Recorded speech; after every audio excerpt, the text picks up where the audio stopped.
मी मला आवडलो पाहिजे, मी मला योग्य वाटलो पाहिजे, मी माझ्या डोळ्यात माझ्याबद्दल आदर राहिला पाहिजे, मी उत्तमच असलो पाहिजे, मी सर्वोत्तम ठरलो पाहिजे, मी सर्वोत्कृष्टच बनलो पाहिजे. हे कधी होईल? ज्यावेळी तुम्ही स्वतःवर प्रेम करा. मी आवडलोच पाहिजे. स्वतःवर प्रेम करायला शिका.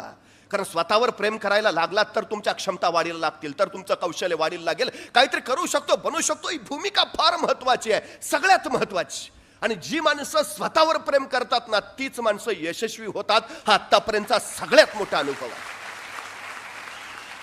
स्वतःवर प्रेम करणारी माणसं चूक दिसली की पटकन सुधारून टाकतात, ती ठेवत नाही तशीच.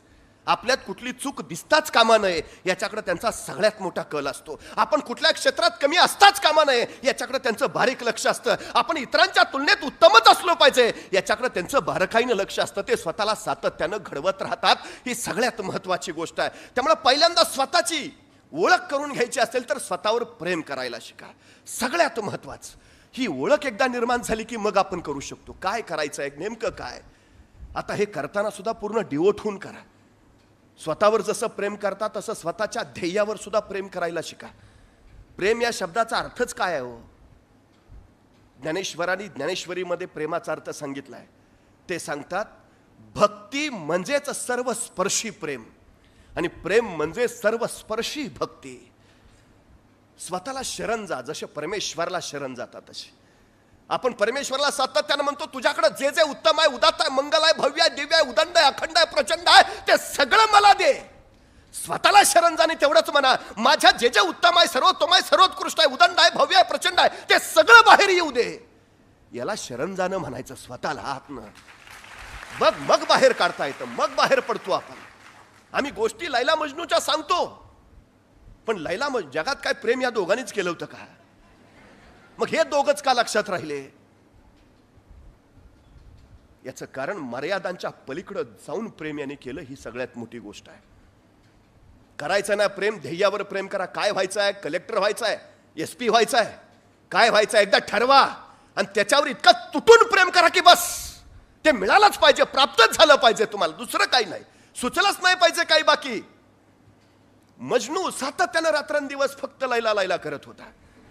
काही नाही दुसऱ्या डोक्यात. उठता लैला, बसता लैला, जेवता लैला, झोपता लैला, लैला लैला, बस सगळं आयुष्य व्यापून टाकलेलं लैलेन त्याच्या. इतकं इतकं की साक्षात परमेश्वरला वाटलं लैलाचं नाव घेण्यापेक्षा यानं माझं नाव घेतलं असतं तर 3 वेळा प्रसन्न झालो असतो.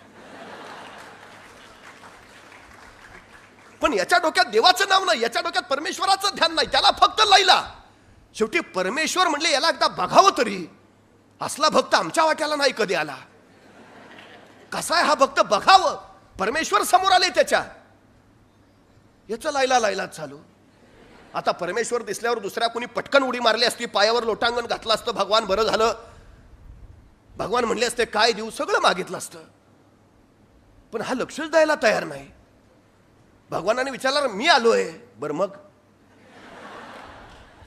अरे मी परमेश्वर. अरे हो की मग? अरे मी परमेश्वर आहे. 12 वर्ष तपश्चर्या करतात माझी, त्यावेळी मी प्रसन्न होतो. तो तपश्चर्या न करता मी प्रसन्न झालोय. मग मी काय करू? अरे मी तुला काही देऊ शकतो. लैला देऊ शकतो. आपल्याला बाकी देणं घेणंच नाही काही. आपल्याला फक्त लैला पाहिजे बस. तू देवाची लास, तू मला लैला देतोय का तेवढं फक्त सांग, तर तुझा उपयोग. नाही तर मला तुझी गरज नाही. मला कलेक्टर व्हायचंय, मला एसपी व्हायचंय, मला काय हवंय, मला ते देणारं जे जे असेल ते सगळं मला हवंय. बस मला बाकी काही कळत नाही. माझं हे पुस्तक मला एसटीला द्या, ते नकोय मला. हे ह्या क्षेत्रात गरज आहे. मला अभ्यास महत्वाचा आहे, निरीक्षण महत्वाचं आहे, परीक्षण महत्वाचं आहे, सल्ला महत्वाचा आहे, संवाद महत्वाचा आहे, वाद संवाद महत्वाचा आहे, गरजेचं आहे. का? माझं ध्येय निश्चित आहे, मला व्हायचं आहे बस. त्याच्यासाठी जे जे उपयोगी आहे, जे जे महत्वाचं आहे ते सारं मला हवंय. दुसरीकडे माझं लक्ष नाही. हे मजनू पण ज्यावेळी तुमच्या उरात ठसेल का नाही, त्यावेळी लैला मिळेल. ती ध्येयाची लैला असेल, ती यशाची लैला असेल. आम्हाला ते मिळवता आलं पाहिजे. सगळ्यात महत्वाचं आहे ते, सगळ्यात गरजेची गोष्ट आहे. इतर जे काही देतात त्याच्यापेक्षा थोडं अधिक द्यायला शिका. इतर जे काही करतात त्याच्यापेक्षा काही अधिक करायला शिका. इतर जण जेवढा अभ्यास करतात त्याच्यापेक्षा थोडा अधिक करायला शिका. इतरांचा व्यासंग जेवढा असतो त्याच्या कैक पटीनं थोडा अधिक करायला शिका.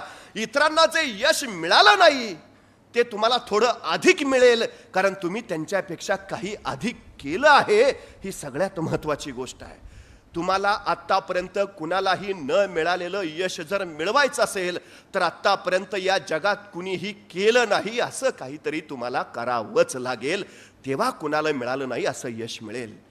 सगळ्यात महत्त्वाची गोष्ट आहे ती, सगळ्यात झोकून देणं काम करणं, पूर्ण डिहोट होऊन काम करणं, या सगळ्या गोष्टी आहेत त्या महत्त्वाच्या. एका राजाला स्वतःची राजमुद्रा बनवायची होती. त्यांनी आपल्या नगरातल्या सगळ्या चित्रकारांना आवाहन केलं, माझ्या देशाची राजमुद्रा बनवायचं आहे, वाघाचं चित्र हवं आहे, जिवंत हुबेहूब वाटणारा वाघ जो मला चितारून देईल त्याला मी बक्षीस तर देईनच, पण या राज्याचा कला गुरु म्हणून त्याची नियुक्ती करीन. आणि त्याच्या नगरातनं हजारो चित्रकारांनी वाघाचं चित्र काढून पाठवलं. आता याची तपासणी कोणी करायची? एक वृद्ध कलागुरू होता, त्याला सांगितलं की यातला चांगलं चित्र शोधा जे राजमुद्रेसाठी आम्हाला घेता येईल. आणि मग या कलागुरूने एका प्रचंड मोठ्या दालनात आलेली ती सगळी वाघाची चित्र ठेवली आणि त्या कला दालनात स्वतःलाही 3 दिवस कोंडून घेतलं. 3 दिवसानंतर कलागुरू ज्यावेळी बाहेर आला, राजाने विचारलं, यातलं कुठलं चित्र निवडलं कलागुरू? आणि कलागुरू शांतपणे म्हणाले, यातलं कुठलंही चित्र योग्यतेचं नाही. अहो, उत्तम उत्तम चित्र आहेत, सर्वोत्तम चित्र आहेत, नजरला तर ते लगेच जाणवतात. आणि कलागुरू तुम्ही कसे म्हणता की यातलं एकही योग्यतेचं नाही? तुम्ही कशावरनं ठरवलं? त्यावेळी ते कलागुरू म्हणाले, 3 दिवस या सगळ्या चित्रांना मीही बघत राहिलो, मला सगळी चित्र उत्तम वाटली, सगळी चित्र सर्वोत्तम वाटली, पण खरंच योग्यतेचं चित्र शोधायचं म्हणून या कला दालनामध्ये मी एका जिवंत वाघालाच सोडून दिलं. आणि हा जिवंत वाघ त्या वाघाची चित्र पाहत पाहत पुढे निघाला, पण यातल्या कुठल्याच चित्राजवळ हा वाघ थबकला नाही. यातल्या कुठल्या चित्राला बघून वाघानं डरकाळी फोडली नाही.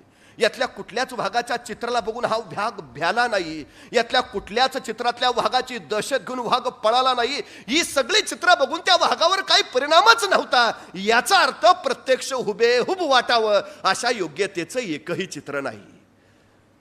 राजा म्हटला, मग मला तर चित्र हवं आहे, राजमुद्रेसाठी मला गरजेचं आहे, या सगळ्यांचं योग्यतेचं नाही ना? आपण कलागुरू आहात, आपण अनुभव समृद्ध आहात, आपणच मला ते वाघाचं चित्र काढून द्या. कलागुरू म्हणले, नाही नाही ना, आता या वयात मला ते जमणार नाही, नाही मला हवंय, मला बाकी काही कळत नाही.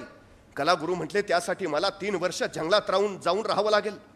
3 वर्ष एक वाघाचं चित्र काढायला 3 वर्ष जंगलात जाऊन? पर्याय नाही.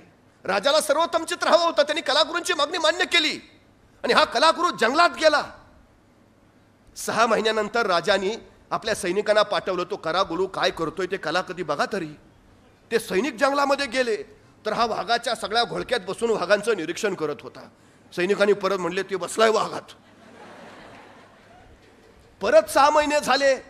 राजा म्हणला, जाऊन या त्या कलागुरूचं चित्र झालं का नाही बघून. परत गेले तर तो वाघासारखा डरखळ्या फोडायला लागलाय. सैनिक आले, परत म्हणले, तो आता डरखळ्या फोडतोय. 2 वर्ष झाली. राजा म्हटला, आता तरी जा बघा त्यांनी ते वाघाचं चित्र पूर्ण केलंय का नाही. सैनिक गेले तर त्या कलागुरूनं त्या सैनिकांकडे असं वाघासारखं बघितलं आणि असा गुरगुरला, ते सैनिक पळतच सुटले. ते वाघच झालाय म्हणे आता. राजा म्हणला, त्यांनी 3 वर्षाची मुदत मागवली, थांबू 3 वर्ष. शेवटी 3 वर्ष पूर्ण झाली. राजाने सैनिकाला सांगितलं, आता तो जा, 3 वर्ष संपली, त्यानं चित्र केलंय का ते बघा, चित्र केलं असलं तर घेऊन या, केलं नसलं तर त्याला सुद्धा घेऊन या, कसल्याही परिस्थितीत. सैनिक गेले. हा वाघासारखाच फिरत होता, सगळ्यांच्या खांद्यावर हात टाकून, डरकाळ्या फोडत गुरगुरत. शेवटी कसं बस त्या सैनिकांनी त्याला पकडलं, पकडून राजवाड्यात आणलं, राजापुढे उभा केलं, पूर्ण वाघासारखा. तर राजाकडे बघून सुद्धा ते गुरगुरायला लागला, फोडू का डरकाळी. राजाने त्याला सांगितलं, मला प्रत्यक्ष वाघ नको आहे, मला वाघाचं चित्र हवंय. ते झालं का? तसा तो कलागुरू म्हटला, 2 मिनिटात काढून देतो, त्याला काय. लगेच साहित्य मागवलं, 2 मिनिटात त्यांनी वाघाचं चित्र काढून दिलं लगेच. राजा म्हणला, याची योग्यता तपासूया. आणि मग एका जिवंत वाघाला त्याच्या चित्रापुढे आणलं गेलं. ते चित्र वाघाचं बघितलं आणि तो जिवंत वाघ प्रचंड मोठा संत आपला डरकाळी फोडली. त्यांनी परीक्षा झाली, चित्र पास झालं. पण राजाने त्याला विचारलं, 2 मिनिटाचं चित्र काढायला 3 वर्ष जंगलात कशाला गेला? त्यावेळी तो कलागुरू म्हणाला, वाघाचं चित्र काढायचं असेल ना तर पहिल्यांदा वाघ व्हावं लागतं.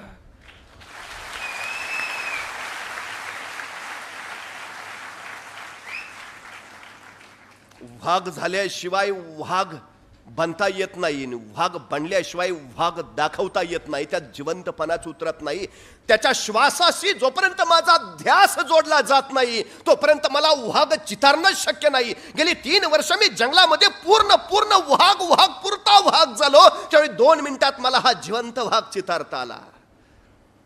ध्येय ठरवलं ना, जंगलात जा, ते ध्येय तुम्हाला तिथं दिसेल. 3 वर्ष त्या ध्येयाच्या वाघाबरोबर राहा. अडचणी येतील, संकट येतील, कदाचित